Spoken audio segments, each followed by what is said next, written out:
Hi, everyone. We're going to conclude our time in church history and renewal with a look at renewal during the Protestant Reformation and some of the key people and events involved in the Reformation. I already asked the provocative question: was the Protestant Reformation a revival? I want you to continue to think about that, but a few other questions I want to add.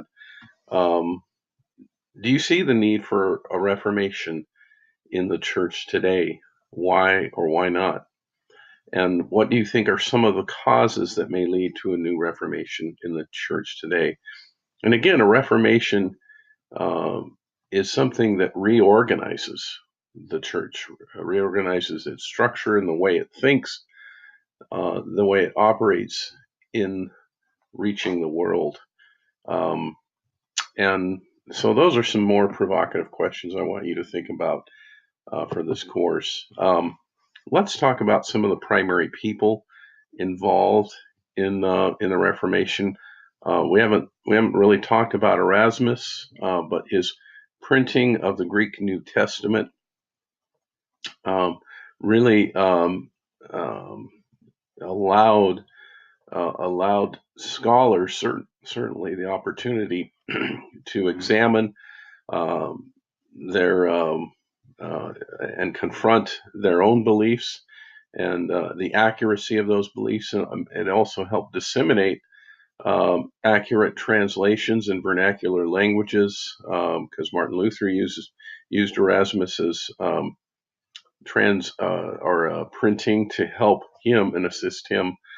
Um, and But anyway, it helped disseminate the accuracy of what Christianity was believing as it approached the Reformation. Um, Martin Luther himself, we talked a little bit about him, but as he came to a point of transition in his own life, he was called to be a monk, but he was disillusioned upon visiting Rome and upon reading Romans 1:17 um, that that we are justified by faith. That really became his defining life verse that helped bring him to salvation. Um, he was also significantly disturbed by Johann Tetzel, who really became his arch nemesis. Uh, the selling of indulgences against where Johann Tetzel was using any means possible to try and sell or gain more and more income to help for the building of St. Peter's Cathedral in Rome.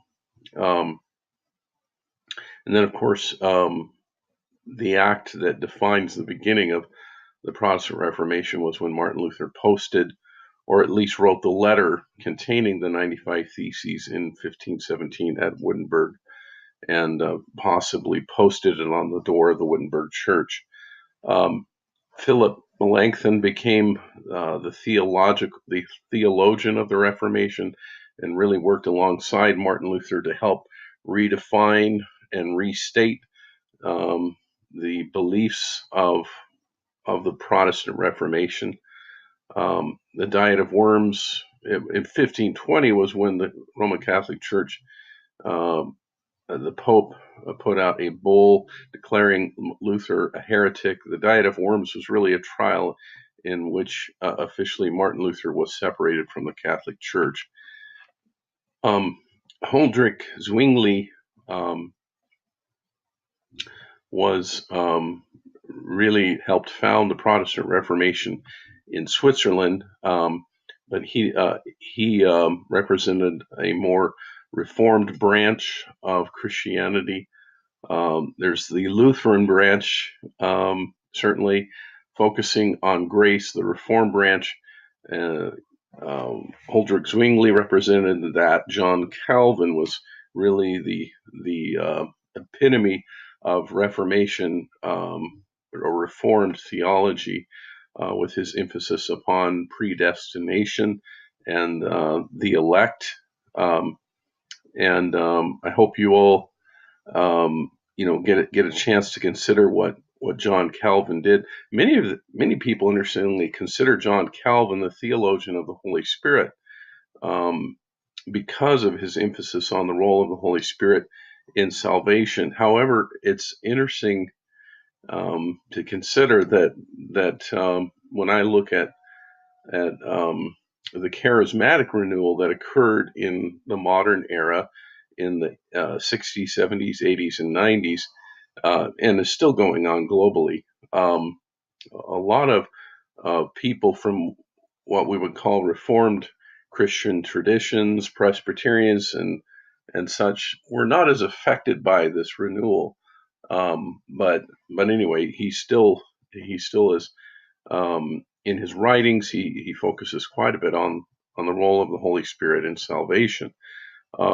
Jacobus Arminius was really John Calvin's counterpart, who really believed that really we are involved more in our salvation, or we are involved in our salvation as well. Emphasizing a sense of holiness, a pursuit of God. John Calvin, again, said it was really, in essence, it was really all God.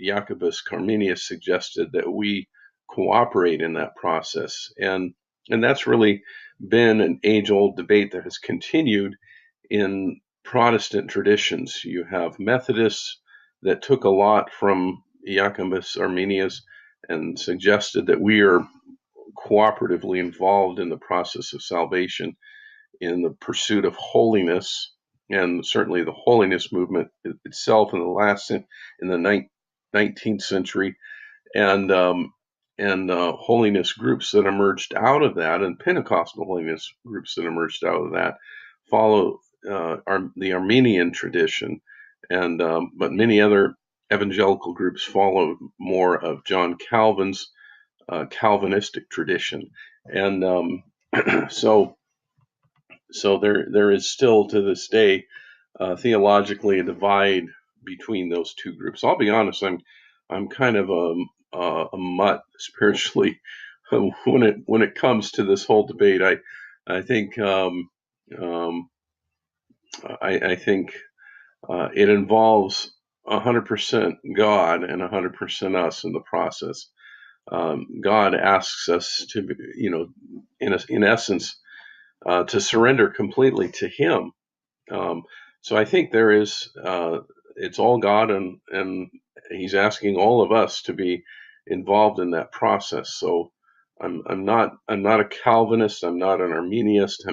I'm probably somewhere in the world in the middle, And again, it's a debate that goes all the way back to talking about Augustine and Pelagius and their debate in the 5th century, and I would, God's sovereignty versus man's free will.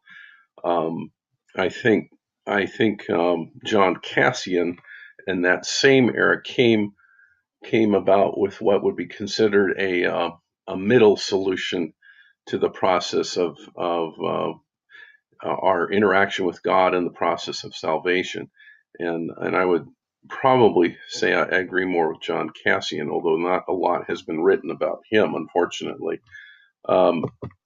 So, moving on, let's talk about a few of the events of the Reformation, or things that occurred that helped define it. You have the Renaissance, particularly the Italian Renaissance occurring, that helps reshape and rethink the way people are thinking about life and the world around them. To the north, you had the Northern Renaissance and the biblical humanists that were really trying to rethink the relationship between man and God, and certainly between man and the church, that helped in a way separate more and more the church from man in that scenario. We're just about out of time, so we're going to take this into a second lecture for this. But just one last thing I want to mention is the Peasant Revolt, which occurred under Luther's watch, and it was a sad scenario. We'll talk about it a little bit more after the break.